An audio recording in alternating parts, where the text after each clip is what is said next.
Everyone, this is still Sir Kim, and today I will be providing you with the reinforcement lecture for our last lecture topic about protozoology, specifically for the introduction to protozoa and intestinal amoeba. Now, we do this because we have noticed that there are certain items in your formative assessment number 2 which did not reach 50% accuracy, and this is in terms of the 350 respondents for that Google form. That is why, in order to address any confusion regarding the topic, as well as to provide clarity for the misconception that you have, and in order to correct your mistakes for the formative assessment, we will be providing you with an additional lecture regarding the certain topics that you find difficulty with.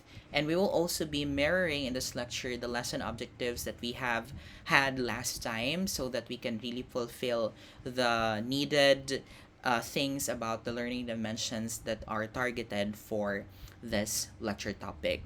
So, in this type of lecture, I will be flashing you the same question that we have had in our formative assessment, and after that one, we will provide with rationalization and explanation as to how we arrive with the correct answer. Starting with question number 1, and the learning dimension targeted for this is a low order thinking skill. So this question is quite easy because this just asks about which description best fits a protozoa. We have choice A here. A protozoa is a unicellular parasite that is consists of a nucleoloid, membrane-bound organelles, and a fluid cytoplasm. Choice B, a protozoa undergoes developmental stages starting from an egg stage and progressing into a fully mature adult. Choice C, all protozoan parasites are capable of reproducing at a relatively faster rate by asexual means only. And choice D, a protozoa is a parasite that cannot be grossly examined due to its relatively small size. Now, based on the choices that we have in the question, what should be our correct answer for this one? The correct answer should be choice D. A protozoa is a type of parasite that cannot be grossly examined. When we say grossly examined, cannot be examined through our naked eye due to its relatively small size. Remember that a protozoa is measured in micrometers, which basically means that we need a apparatus or material in the form of a microscope in order to visualize and in order to characterize this type of parasite. Now, here are the structures of a protozoan parasite that is related to that question. When we say the structure of a protozoan parasite, although it is unicellular, just like a bacteria, but this parasite is eukaryotic, right? A protozoan parasite is eukaryotic, so that means that they possess true nucleus, and aside from that, they also have membrane-bound organelles.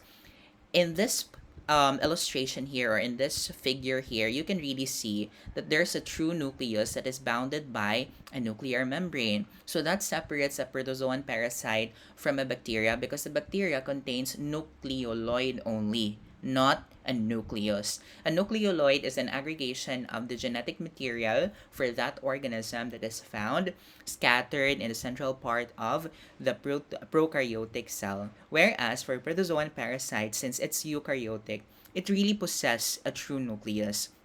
Added to the fact that it has this characteristic genetic material aggregation here, which is what we call as the karyosome.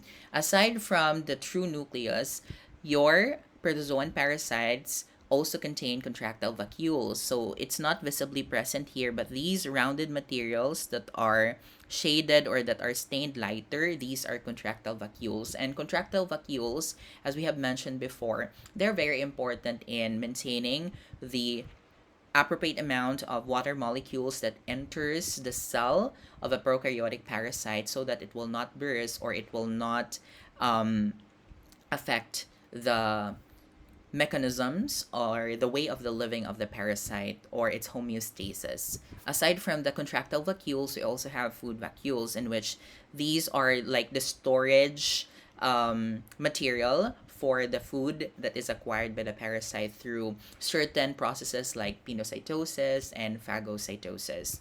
Now, its cytoplasm is generally divided into two broad parts. The outermost portion, of course, is what we call as the ectoplasm, whereas the innermost portion, which is somewhat granular as compared to the ectoplasm, is what we called as the endoplasm. So the endoplasm houses all the organelles that is present in a protozoan parasite, including the nucleus, the food vacuoles, the contractile vacuoles, and the other organelles that are needed for the uh, processes or for the mechanisms of protozoan parasites. Now, if you're going to compare the quality of ectoplasm and endoplasm, as I have mentioned, endoplasm is somewhat granular so that it resembles a ground glass appearance, whereas the endoplasm is relatively cleaner and it is much transparent as compared to the endoplasm. Aside from that, talking about the question, for the life stages of the parasite, it does not contain an egg stage nor an adult stage. The protozoan parasite, they broadly have, or they generally have these two life stages. Although some protozoan parasite, they also have their unique life stages. Say, for example, the sporozoan parasites. They are very unique, diba? Because they possess, aside from a trophozoite, they also possess several life stages that are unique on their own, such as, for example, a sporozoite, a schizont, what else? A gametocyte. Also for Toxoplasma gondii, they have the stichocysts. They also have the stachyzoids, the bradyzoids, and many more. But generally, talking about ciliates, talking about amoeba, talking about your flagellates, they possess these two life stages in which the vegetative stage, the feeding stage, and the active stage is what we call as a trophozoite, whereas for the resistant stage, it is bounded by a tough cyst wall. We call that one as the cystic stage of the parasite. So for those parasites that possess developmental stages such as egg stage as well as an adult stage, they're usually found in worms such as, for example, nematodes, cystodes, and trematodes, which we will be discussing later on in the semester. Now, in terms of the reproduction, we know naman that in terms of protozoan parasites, there are two types of reproduction. That is through asexual means and sexual means. So it's not true that it only reproduce through asexual means. For asexual means, the primary type of reproduction that is shared among amoeba, ciliates, and flagellates is what we call as the binary fission, in which one parent cell divides into two daughter cells that resemble the parent cell. For amoeba, it can be through longitudinal or transverse. For flagellates, it can be longitudinal, and for ciliates, it's transverse. Now, so there are also certain types of protozoan parasites that we have mentioned that undergo through sexual means. Like, for example, for Balantidium coli, it's very unique because the process of its reproduction, talking about the sharing of genetic material, is what we called as conjugation. Whereas for the sporozoan parasites, it can possess both sexual and asexual stages. Like, for example, in Plasmodium species, which is a sporozoa, it has this asexual stage that occurs in humans, and we call that one as the schizogony, whereas for the sexual stage that occurs in the mosquito vector, we call that one as the sporogony. Or we can also call that one as gametogony because it's basically the formation of gametes.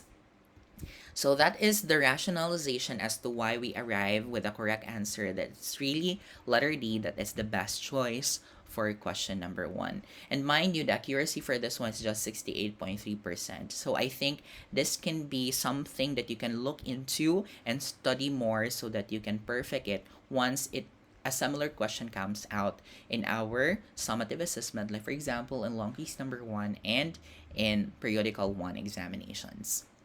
Now let's go to question number two. Still, the learning dimension for this one is lots. So examine the following statements. Statement one, an amoeba is a type of protozoa that moves about through permanent prolongations. Whereas statement two, there are ciliated parasites capable of sexual reproduction through the process of syngamy. Choice A, statement 1 is true, statement 2 is false. Choice B, statement 2 is true, statement 1 is false. Choice C, both statements are true, and choice D, both statements are false. What will be our best answer for this question number 2? If you've answered letter A, you are, unfortunately, you are wrong because the correct answer is both statements are false, letter D. And mind you, there are a lot of students who did not get this, the correct answer. Why? Okay, let's look into the statements again. An amoeba is a type of protozoa that moves about through permanent prolongation. And for statement number 2, there are ciliated parasites capable of sexual reproduction through the process of syngamy. Now, when you say an amoeba class, the one that possesses the locomotory organ is obviously its trophozoite stage, correct? Because the cyst, it's non-motile, as the cyst is bounded by the tough cyst wall, whereas a trophozoite, it's not bounded by a tough cyst wall, therefore, it can freely move. And the prolongations that we're talking about in terms of an amoeba is what we call as the pseudopodia, in which the literal translation for this is false feet. These can exist in different parts of its body. So it can exist here in this part here, and sometimes it can exist naman in this part, or in other parts, or in other time it can exist in this part. So that means that it's not permanent. It cannot be found permanent in just one body surface of an amoeba. Instead, it can exist anywhere in the body surface of an amoeba. It's because it is produced by the thrusting out of the ectoplasm followed by the endoplasm. Therefore, we cannot say that it is a permanent prolongation. Instead, it is a temporary organ of locomotion, which the parasite also utilizes for the acquisition of food.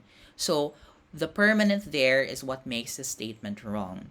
In terms of the second statement, the one that is capable as a latent parasite that is um, clinically significant to humans, that is capable of sexual reproduction also, is Balantidium coli. And in fact, Balantidium coli is the only ciliated parasite that is clinically significant to humans. And it reproduces through a unique way, which is a sexual means, diba? Sexual reproduction ng iyaha. And that sexual reproduction is what we called as conjugation, not syngamy, because syngamy is synonymous to gametogamy, the sexual reproduction of sporozoan parasites, particularly Plasmodium species. In terms of Balantidium coli or ciliated parasite, its sexual reproduction is through the process of conjugation. And when we say conjugation like this one here, they transfer genetic material towards each other through their sex pili. So that's the exchange of genetic material, and that process is what we call as conjugation. So both of the statements are false or are incorrect. I hope it provides clarity, because again, look at this one. The accuracy is just 10.9%. So make sure that you are extra careful in scrutinizing or in checking every statement in every question, because there are questions like these that are very tricky to answer. So if you are not mindful with each statement, you will probably be wrong with this type of question. Mind you, this is just lots, and lots is supposed to be easy. Alright, so for question number 3, we have learning dimensions, still lots. All of the protozoan parasites are capable of locomotion using their appendages except for A. Sporozoa, B. Ciliates, C. Flagellates, or D. Amoebae or amoebas. What will be our correct answer for this? The exception, the one that is not capable of locomotion. The correct answer should be letter A. So most of you got this question right, which is a good thing. Now looking back, so here are the appendages of the protozoan parasites. Again, for amoeba, the temporary prolongation is what we call a pseudopodia. For flagellate naman, look at this one here. One flagellum, another flagellum, and this one here, another flagellum. So these are whip-like appendages, which we call as flagella. So this is an example of a Trichomonas vaginalis, a flagellate that is residing in the genital area. Now, in terms of ciliate, look at this one here. This is Balantidium coli. It is covered with hair-like projections through or in its entirety of its body. So this hair-like or needle-like projection or appendage is what we call as the cilia. Now, for the sporozoan parasites class, they do not possess an organ of locomotion. Instead, they have this organ of attachment which they use in order to invade the cells because they are intracellular, so they are located inside the cell. And we call this type of appendage which occurs in certain parts of their life cycle as an apical complex.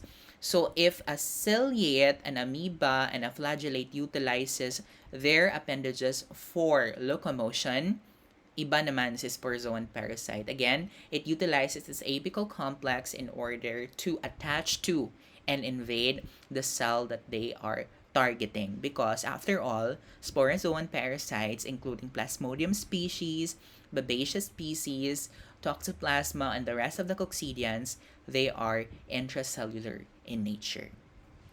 Whereas amoeba, flagellate, and ciliates, they are extracellular parasites. Question number 4. Now this is already hot. An MTOD described what she thought as a protozoan parasite capable of causing ALA. When we say ALA, that is amoebic liver abscess. Which of the following is correct about the biology of this parasite? Choice A, one of the diagnostic stages of the parasite is incapable of movement as it is confined within a rigid wall. Choice B, the vegetative stage of the parasite is capable of primarily infecting extraintestinal sites via hematogenous spread. Choice C, the trophozoite of the parasite cannot maintain a definite shape because of its uncertain flagellar origins. And choice D, the infective form of the parasite cannot manifest in the deeper layers of the intestinal ulcer due to its limited mobility. What is our answer for this one?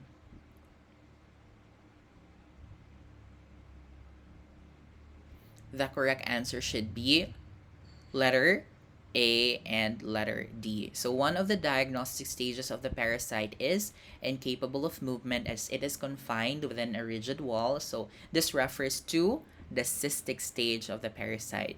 For choice D naman, the infective form of the parasite cannot manifest in the deeper layers or the layers of the intestinal ulcer due to its limited mobility. That is true because a cyst is not motile, so that means that it cannot go to the deeper layers and invade intestinal tissues. Therefore, they cannot create ulcerations for the intestinal tissue. So, as mentioned before, and as mentioned during our discussion, the cystic stage is the infective form of the parasite, particularly the mature quadrinucleate cyst. It's dormant and resistant. It's dormant for the reason that it is confined within this cyst wall here. And it is resistant because the stuffed cyst wall is protecting the cyst from environmental conditions, like, for example, from desiccation, from harmful acids like hydrochloric acids, what else, from drying, from chlorination. So that stuffed cyst wall here is what makes the parasite viable inside. And it's non-motile and it's non-invasive, again, because it's not capable of being vegetative or being feeding. It's not able to move, and it has a definite shape, just usually oval to rounded. For the trophozoite stage, since it's not bounded by a tough cyst wall, as you can see here, there are prolongations, which we call as the pseudopodium. That makes the parasite irregular, and it does not possess a definite shape. Now, in terms of being infective, this one is non-infective for the reason that once it is ingested by the host in the stomach, this is effectively killed by hydrochloric acid because, again, it does not possess the tough cyst wall that a cyst has. Now, it's active and feeding, on the other hand, it's the one that multiplies through binary fission. It's also motile through its temporary prolongations, known as the pseudopodia, and therefore it's capable of being invasive. Although there are certain trophozoites that are commensal, we call them as the minutiform, that just lodge in the crisps or in the epithelial lining of the intestinal area. But once they transform into its invasive stage due to an optimal condition being reached in the intestinal environment, they become invasive and they will now try to invade and cause ulceration in the intestinal lining. So that is Entamoeba histolytica, the only pathogenic Entamoeba species or amoebic species to man in terms of being intestinal.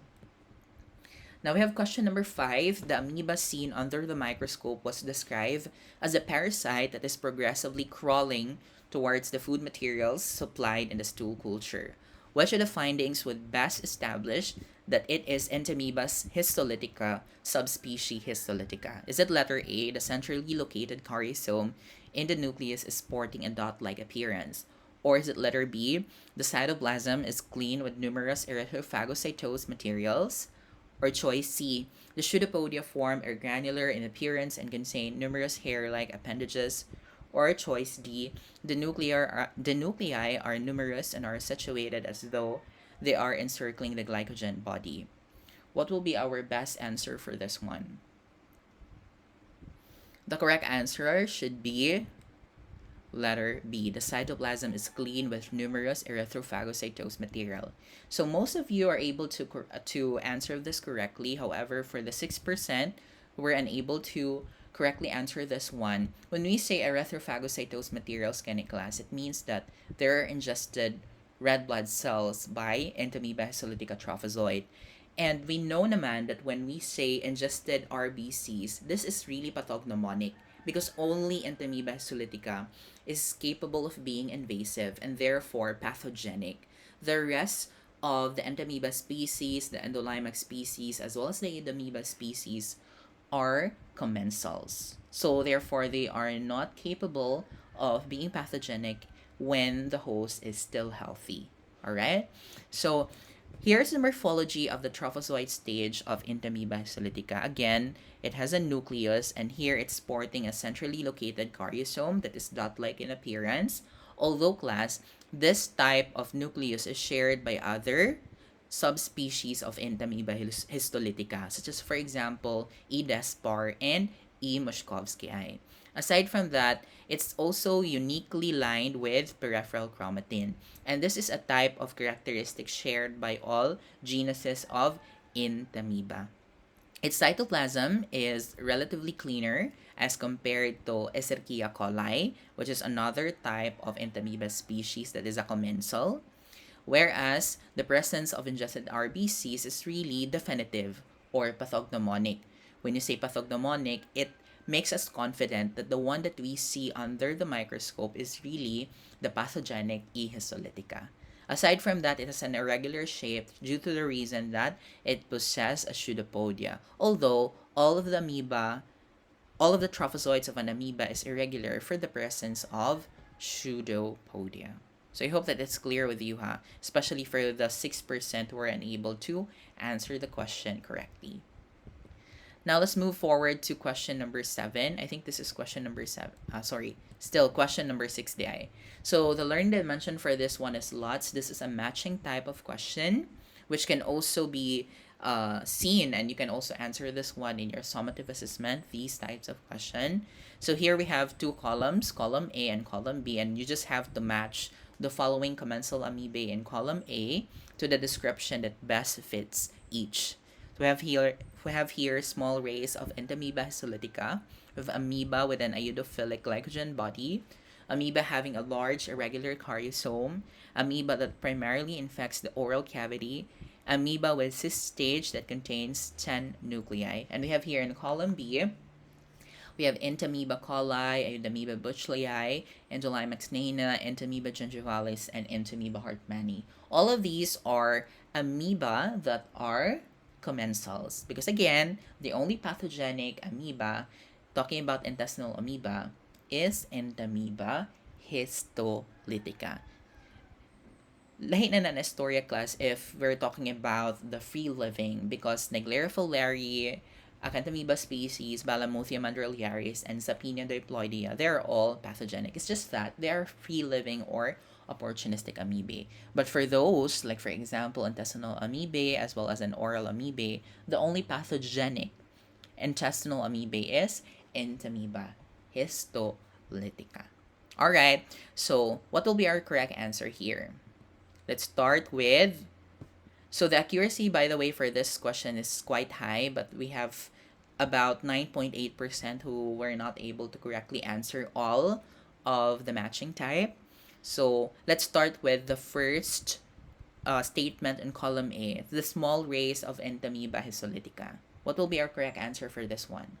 When we say small rays, it pertains to Entamoeba hartmanni. So Entamoeba hartmanni class, morphologically, it really resembles Entamoeba histolytica. The only way that we can differentiate these two Entamoeba species is through their size. So therefore, we can say that size really matters in terms of differentiating the amoebas. How about for the amoeba with an iodophilic glycogen body? That would be Iodamoeba buchlei. Iodamoeba buchlei class, because it's iodophilic, especially its cyst, that's why it's called as the iodine cyst of Wenyun. How about an amoeba having a large irregular karyosome, which is shared by its genus? That would be one of the smallest amoeba. We call that one as Endolimax nana. How about an amoeba that primarily infects the oral cavity? So, nana ni clue because it talks about the man. That would be your Entamoeba gingivalis. So, nanay gingivalis na term. So, that's your clue that it's not found in the intestine. However, that is found in the oral cavity. But this can also be found in the vaginal area, especially for women that is using intrauterine devices or IUD. So, this can be recovered from vaginal secretions or vaginal specimen. How about for this one, the last one, amoeba with a cyst stage that contains 10 nuclei or even more?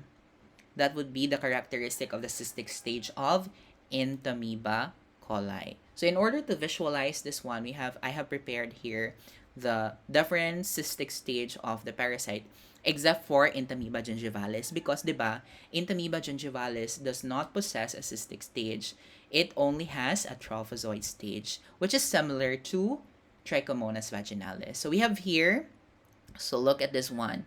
This is the cystic stage of Entamoeba histolytica, and this is also the cystic stage of Entamoeba hartmanni. Basically, they really resemble each other, but concerning about its size or looking at its size, you can really see that Entamoeba histolytica is much larger as compared to Entamoeba hartmanni. Now let's move forward to Entamoeba coli. This is the cystic stage of Entamoeba coli. And as you can see here, this rounded materials here or rounded entities, these are the nuclei of Entamoeba coli. So mo na siya nga daghang gyud siya nuclei. Diba remember that Entamoeba histolytica, in order to differentiate the two, the mature stage of the cystic stage of Entamoeba histolytica only possess 4 nuclei. But in Entamoeba coli, the mature stage possess 8 nuclei. So kani immature pa ni siya. It can even go up to 16 nuclei according to Henry's. So diba, daghan yun siyang nuclei. That's the characteristic thing about the cystic stage of Entamoeba coli. For Entamoeba gingivalis, this is a trophozoite stage, not a cystic stage. And as you can see, it is not bounded by a cyst wall. And here, there is already a pseudopodium that is forming. This is the nucleus, the only nucleus of the trophozoite stage of Entamoeba gingivalis. And this one here, this can be WBC or fecal debris because Entamoeba gingivalis is known to be the one that eats a lot of WBC material. Okay. Now here we have Endolimax nana, and as you can see here, it's very small, one of the smallest intestinal amoeba. And it is characterized by usually it exists in the form of being binucleated. That's why we also have its cross-eyed cyst. That is Endolimax nana. By the way, you can really remember nana because nana means small. So you will know that small amoeba there, it can be Endolimax nana. For Iodamoeba buchlei, look at this one here. This lighter portion here, this is the glycogen body of the cystic stage of Iodamoeba buchlei. So you can really see that it's large, and when it's stained with iodine, this stains golden brown. So therefore, that's why it's called as the iodine cyst of Wenyun, because it loves to be stained by the iodine. So those are several intestinal amoeba as well as oral amoeba, but there are still a lot of amoeba out there. So you can just look into your references for the other amoeba, like for example, Mashkovsky eye, Despar, Polychaete, Hartmanni, not say Hartmanni, what else? Um, Also for the free-living amoeba, like Catosila fowleri, Antamoeba species, Palamutium mandriliaris, and the rest of our human and clinically significant amoeba. Now let's move to question number 7, still HOTS. Entamoeba histolytica is known to invade the intestinal submucosa by secreting lytic enzymes and migrating through a small break in the epithelial lining. Based on this mechanism of initial entry and subsequent lateral destruction, which characteristic ulcer shape is most likely to develop and why? So, unsa ganitong characteristic ulceration caused by the trophozoite stage of E. histolytica? Is it a round, shallow ulcer with limited tissue penetration? Letter B, an ulcer with narrow entry point and extensive lateral destruction in the underlying submucosa? Letter C, a linear ulcer which spread along the path of peristalsis? Or letter D, an irregular deep fissure reflecting rapid and controlled destruction of all layers? Which of the following choices best describe this ulcer? The correct answer would be letter B.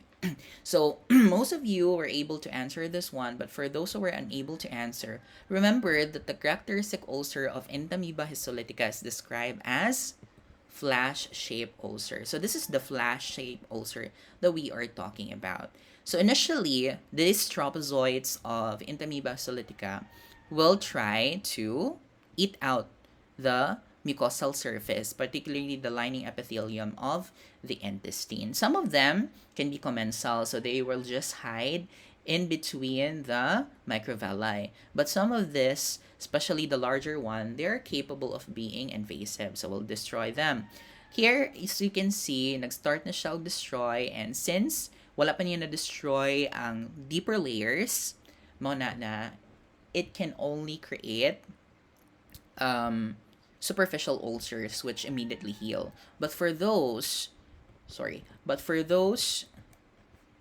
trophozoites that will now invade the deeper layers, so here they will try to invade here, and then they will multiply by binary fission while they are also eating, and that's the time na managhan sila, then they will invade this layer here. This layer is what we call as the submucosal layer, in which the blood vessels as well as the lymphatic vessels can be found. So naa na diri ang supply sa dugo. Now, since the trophozoite of Entamoeba histolytica is already invading the submucosal layer, it will also subsequently destroy the blood circulation there in the submucosal layer. So what will happen to the blood? Of course, the blood will ooze out and leak in this layer. And subsequently, it will now be going out of the intestine. That's why the diarrheic stool that manifests for Entamoeba histolytica is lined or is covered with blood. Kaya naa na ay destruction sa mga blood vessels in the intestinal area. So the trophozoites will now be eating out the blood cells. That's why ingested RBCs can be seen by invasive trophozoites of Entamoeba histolytica. Now, these trophozoites will now spread laterally. Dili na siya mudong diri. It will not immediately go to the deeper layers of the intestine. Instead, it will spread laterally, pa-horizontal. So, therefore, narrow ang iyahang opening, but in the deeper layers, there's already a broad destruction. So this really resembles a flask. Narrow head and neck, but in the base, the destruction is already broad.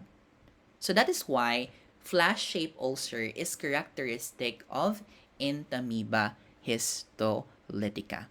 Now, if the destruction is already extensive, these trophozoites can go to the deeper layers in the muscular layer and even in the outer lining of the intestine. And that's the time that it can cause perforation or nabuho nabuho ang imuhang intestine.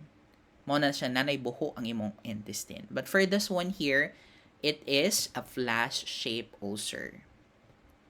So I hope that it's clear to you what is the mechanism, what is the pathogenic mechanism of intestinal amoebiasis, particularly the flash-shaped ulcer. Question number 8, what is the most suitable treatment for asymptomatic cyst passers of Entamoeba solitica? So we're talking about treatment. Although we are not doctors, but we also still need to understand the treatment options for parasitic infections because, class, this will affect our yield of the parasite in terms of looking into or examining our specimens. Because when treatment is already initiated, of course, we will expect that the parasites are being killed so we will have minimal yield of parasite or not at all.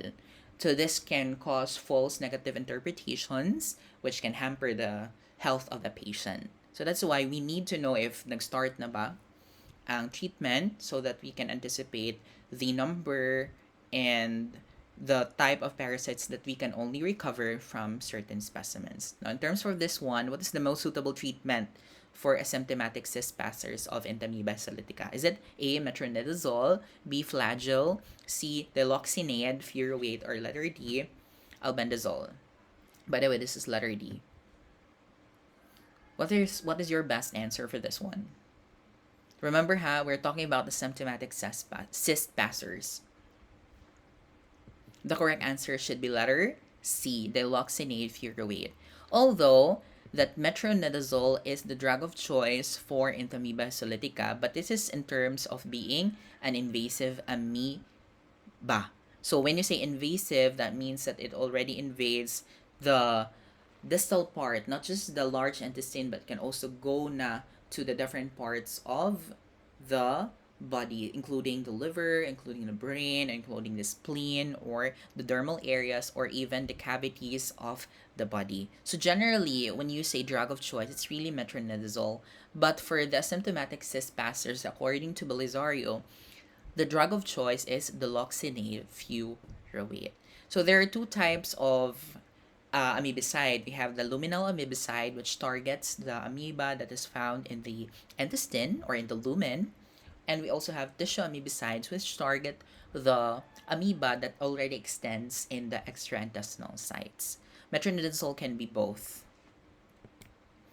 Now, question number 9, learning dimension for this. We'll go back to lots. Which structure is used by an amoeba for movement? Kanisa yun ragini kaayo. We already discussed this one, so the correct answer for this should be a pseudopod or a pseudopodia. So most of you are able to answer this one. However, for the 2%, the correct answer is a pseudopodia. Peli, it's not really used by parasites. Peli is common to bacteria. Flagellum, this is common to flagellates, and cilia, of course, for ciliates. Now we have question number 10. What is the most common extraintestinal site of Entamoeba solitica infection? The correct answer, this one is really extensively discussed in your references. Is it liver, brain, kidney, or large intestine? The correct answer, pag ingon kag extraintestinal and most common, that would be the liver. So there are 4.3% of the respondents who are not able to answer this one. Class, it's really the liver. The reason for this is the anatomical location of the liver. It's near the intestinal area.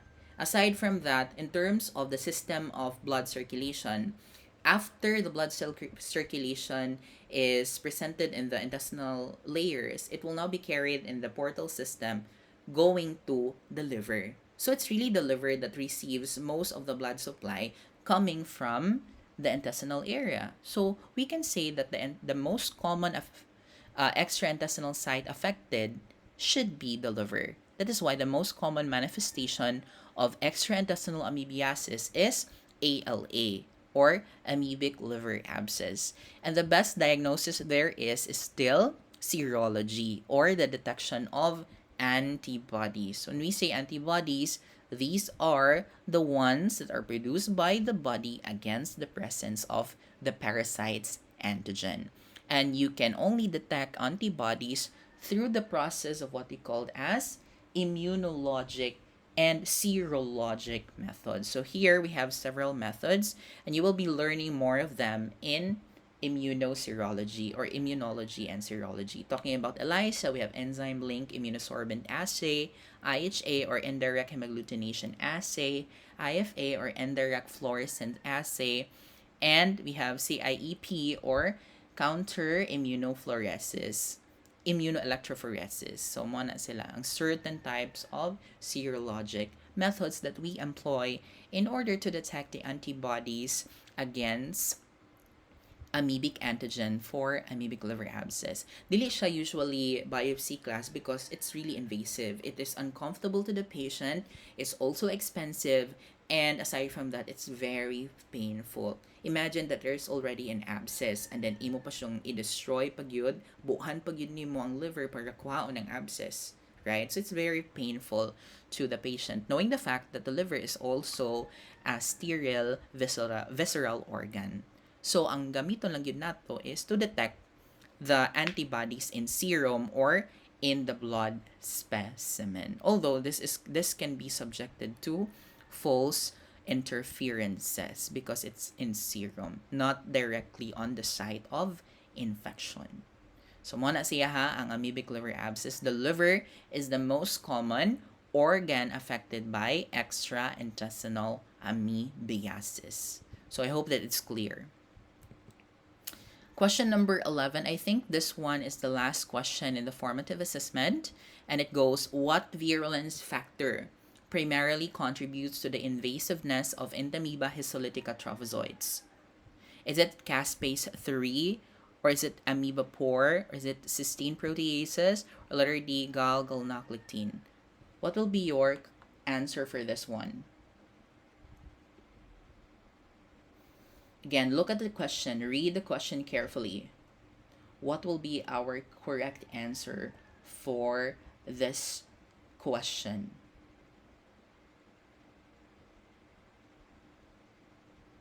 The correct answer for this one should be galgalnoclectin.